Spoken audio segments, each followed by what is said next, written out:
Hey, what's going on, everybody? This is Tyrone back with Tech Life. And here I have a great article for you guys from Mike over at Light Reading. I'll leave a link to it in the description so you guys could check it out. So I highly encourage you guys to check it out because there's a lot of good info in here from another analyst.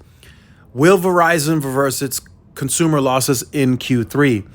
So this is something that I've been complaining about because they've been taking a lot of losses in this consumer segment.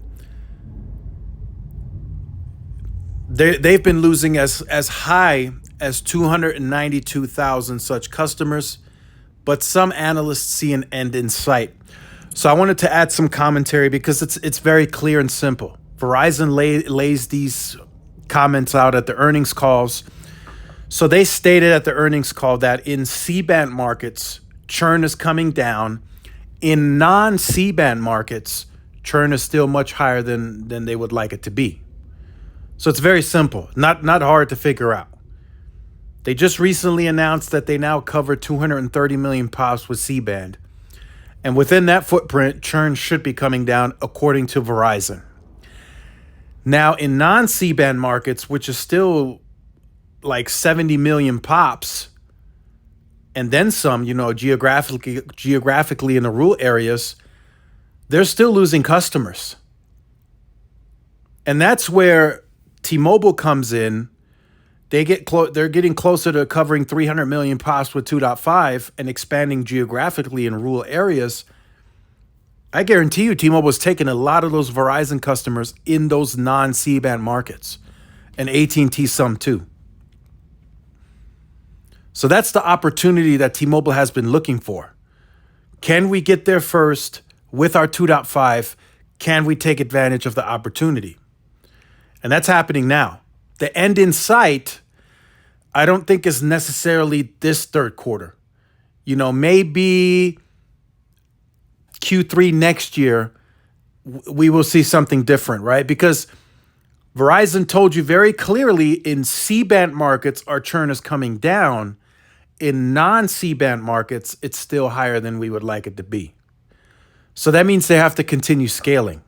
So next year, they likely finish this year, 2023, to 235, 240 million pops covered. By the end of next year, maybe they get to 270, 280 million pops. And then you should start seeing the churn coming down more and more and more in the non-C-band markets today. It seems to be a proven recipe, a proven strategy. You get C-band, churn comes down.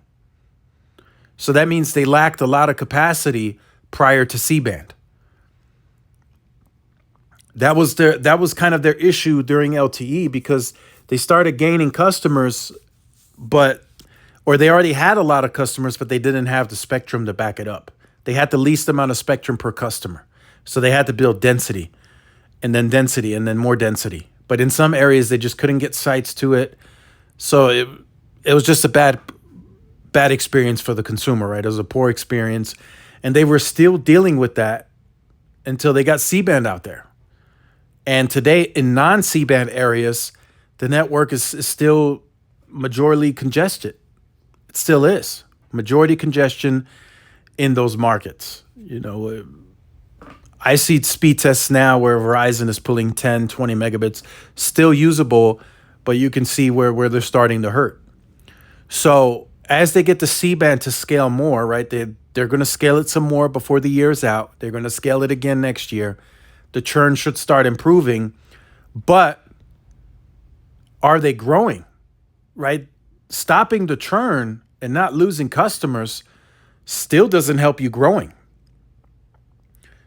You have to grow organically, right? We have to see that. So the losses could stop, but if they still don't grow, that's kind of bad, right? It's a good and a bad. The good is you're stopping the bleeding. The bad is you're not bringing new customers in.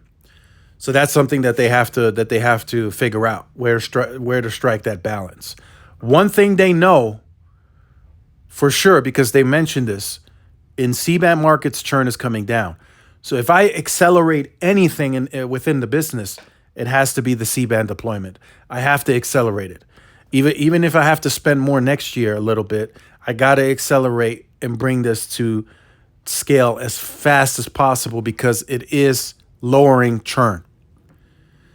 So make sure you guys check out the article. There's some good info in there. Again, I don't think this third quarter, I think it's too soon. I think we might see a better results, right? Improvement, but I don't think it's going to reverse losses just this quarter. I think next year, Q3 might be a bigger chance in that quarter next year, in the third quarter. So make sure you guys stay tuned for more. Like, share, subscribe, follow my social media outlets. This is Tyrone with Tech Live. See y'all in the next one. Peace.